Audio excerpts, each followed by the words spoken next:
नमस्कार students, Nishant academy में आप सभी का स्वागत है। इस वीडियो में हम लोग एनवीएस ऑडिट असिस्टेंट का सिलेबस डिस्कस करेंगे। ये बहुत ज़्यादा क्वेरी थी स्टूडेंट्स की कि एनवीएस ऑडिट असिस्टेंट का क्या सिलेबस है, इसे डिटेल में समझा दीजिए। तो इस वीडियो में हम लोग वही डिस्कस करने वाले हैं। अगर आपने इस जॉब के लिए अप्लाई नहीं करा है तो आप इसके लिए अप्लाई कर सकते हो। लास्ट डेट अभी फिनिश नहीं हुई है, लास्ट डेट आपको पूरा अप्रैल तक मिलने वाला है। तो आप चाहें तो इसके लिए अप्लाई कर सकते हो, ठीक है। इसके लिए जो क्वालिफ़िकेशन है वो बीकॉम है। अगर आपने बीकॉम करा है तभी इस पोस्ट के लिए अप्लाई कर सकते हैं। इस जॉब की खास बात यह है कि इसके अंदर जो सिलेक्शन प्रोसेस है वो सिर्फ एक है, मतलब एक एग्ज़ाम है। अगर आपने क्वालिफाई कर लिया तो उसके बाद आपको डीवी के लिए बुला लिया जाएगा, ठीक है। तो इस तरह की वैकेंसीज़ बहुत ज़्यादा ट्रेंड में रहती है। स्टूडेंट्स हमेशा ध्यान में रखते हैं कि इस तरह की नोटिफिकेशन जब भी निकले तो वे ज़रूर से अप्लाई करें, क्योंकि एक एग्ज़ाम होगा और उसके बाद डायरेक्ट सिलेक्शन होगा, ठीक है। तो स्टार्ट करते हैं, लेकिन स्टार्ट करने से पहले हम लोग समझेंगे कि ऑडिट असिस्टेंट का एग्ज़ाम पैटर्न क्या है। एग्ज़ाम पैटर्न समझने के बाद हम लोग सिलेबस पे आएंगे, ठीक है। तो सबसे पहले देखते हैं कि जो इसका एग्ज़ाम पैटर्न है, जैसे मैंने बोला था कि एक ही एग्ज़ाम यहाँ पे होगा। तो जो एग्ज़ाम होगा बेसिकली वो एग्ज़ाम 5 पार्ट्स में डिवाइडेड है। आपका ये ऑनलाइन टेस्ट होने वाला है। इसके अंदर जो 5 पार्ट्स होंगे उसमें फर्स्ट पार्ट जो है वो रीजनिंग एबिलिटी का होगा। 20 क्वेश्चंस पूछे जाएंगे, हर क्वेश्चन 1 नंबर का होगा, यानी कि 20 मार्क्स का आपका ये सेक्शन होगा। जो पार्ट 2 होगा वो क्वांटिटेटिव एप्टीट्यूड है। इस क्वांटिटेटिव एप्टीट्यूड में टोटल नंबर ऑफ क्वेश्चंस 30 हैं और ये 30 मार्क्स का होगा। जो पार्ट 3 है वो है लैंग्वेज टेस्ट। इसके अंदर आपसे जनरल इंग्लिश और जनरल हिंदी पूछा जाएगा। 10 क्वेश्चंस हिंदी के, 10 क्वेश्चंस इंग्लिश के होंगे।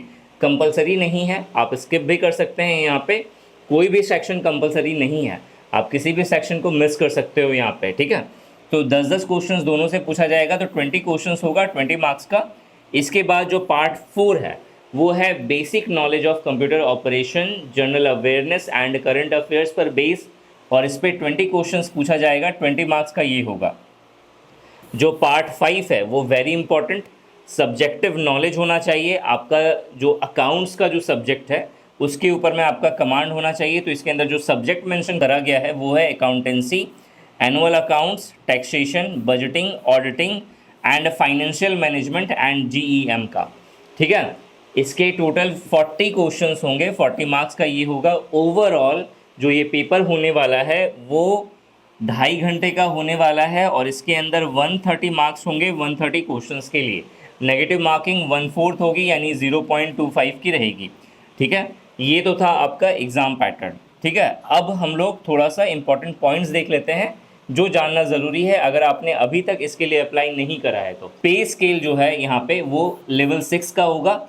35,400 रुपये से 1,12,400 रुपये तक की ऑन एन एवरेज सैलरी आपको मिलेगी, जिसके अंदर और भी अलाउंस ऐड होंगे, और ऑन एन एवरेज आपको 55 to 60,000 के अराउंड में आपको इन हैंड सैलरी मिलेगी स्टार्टिंग में, ठीक है। बाकी अगर डिटेल में आपको जानना है कि ये किस तरीके से डिवाइडेड है और क्या क्या चीज़ें इसके अंदर ऐड होगी, तो कमेंट सेक्शन में कमेंट करके ज़रूर बताना। मैं इसके सैलरी पर बेस्ड एग्जैक्टली क्या होने वाला है, कौन कौन सी फैसिलिटीज़ आपको मिलेगी, उन सब पर बेस्ड मैं आपको एक वीडियो दूंगा, ठीक है। एज लिमिट 18 से 30 साल के बीच होने वाला है, मतलब आपकी एज 18 से 30 साल तक के बीच में है तब जा कर के आप इसके लिए अप्लाई कर सकते हो। क्वालिफिकेशन जो है वो बीकॉम है, आपने बीकॉम करा हो किसी भी रिकॉग्नाइज्ड यूनिवर्सिटी से। इसके साथ साथ एक डिज़ायरेबल क्वालिफिकेशन मेंशन है। बेसिकली डिज़ायरेबल क्वालिफिकेशन का मतलब होता है एक ऐसा क्वालिफिकेशन जो कि मेरिट लिस्ट में जब भी आपका नाम आ रहा होता है तो उस समय चेक किया जाता है, मतलब उन्हें प्रेफरेंस दिया जाता है। मतलब ये ज़रूरी नहीं है कि आपके पास ये क्वालिफिकेशन होगा तभी आप इसमें सिलेक्शन ले सकते हो, लेकिन at the time of selection आपको प्रेफरेंस मिलेगा। मतलब as compare to other students, अगर आपके पास 3 साल का एक्सपीरियंस है अकाउंट्स वर्क का किसी भी गवर्नमेंट, सेमी गवर्नमेंट और ऑटोनोमस ऑर्गेनाइजेशन के अंदर, तो आपको प्रेफरेंस दिया जाएगा इस काम के लिए, ठीक है, इस जॉब के लिए, बस और कुछ नहीं है इसके अंदर। तो अगर आप डिज़ायरेबल क्वालिफिकेशन नहीं भी बियर करते हो तब भी आप इसके लिए अप्लाई कर सकते हैं और अपना सिलेक्शन ले सकते हैं। बात करते हैं सिलेबस की, ठीक है। सिलेबस इंपॉर्टेंट है जानना, क्योंकि सिलेबस जब जानोगे आप तभी जाकर के आप एक सही ट्रैक में प्रिपरेशन कर पाओगे, ठीक है।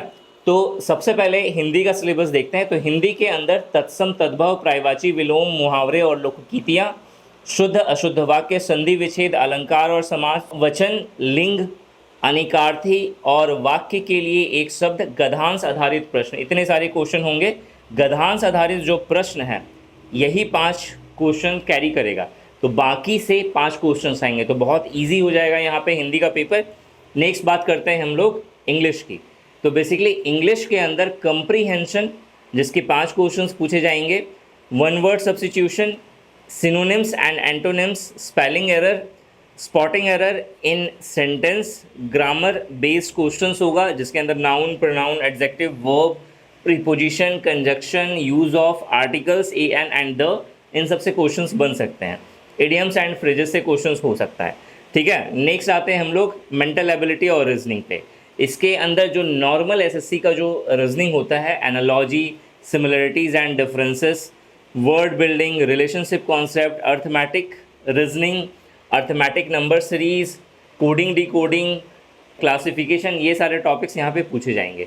इसके बाद आता है अर्थमेटिक का सेक्शन। अर्थमेटिक के अंदर number system, time and work, average, percentage, profit and loss, ratio and proportion, simple and compound interest, time and distance, mixture and allegation, height and distance, इतने सारे टॉपिक हैं जिससे क्वेश्चंस पूछे जाएंगे। ठीक है, अब ये सारे जो सिलेबस का जो पार्ट मैंने लिया हुआ है ये नोटिफिकेशन में मेंशन है, मैं अपने से बना करके नहीं बोल रहा, तो आपको यही सारी चीज़ें पढ़नी है। ठीक है, general awareness and current affairs के अंदर Indian art, culture, dance and music form, ठीक है, Indian history, Indian geography, Indian economy, Indian polity and constitution, science in everyday life, scientific research, awards and honours. ठीक है, honours missing है यहाँ पे, लेकिन ऑनर्स भी इसके अंदर इंक्लूडेड है। Sports, current affairs, India and the world, इसे कवर करना है। ठीक है, इसके बाद है सब्जेक्ट वाइज नॉलेज, जो सब्जेक्टिव नॉलेज है उस पे बेस्ड आपसे कुछ टॉपिक्स पे बेस्ड क्वेश्चंस होंगे। कौन कौन से टॉपिक होंगे? तो introduction to accounting basics, income statement, balance sheet, liabilities and stock holders equity, statement of cash flow, double entry system, single entry system, ठीक है, transactions, bank reconciliation, hire purchase account, branch account, royalty account, partnership account, ठीक है, consignment account etcetera. ठीक है, इसके अलावा analysis and auditing. ठीक है, इन पे बेस्ड आपसे सब्जेक्टिव नॉलेज के क्वेश्चंस पूछे जाएंगे। ठीक है, ये तो था पूरा सिलेबस जो हमने यहाँ पे कवर करा। बाकी इससे रिलेटेड अगर आप टेस्ट सीरीज में इंटरेस्टेड है तो निशांति एकेडमी एप्लीकेशन जरूर विजिट करिए। इस वीडियो में यही बताना था। Thanks for watching this video and wish you good luck for your paper.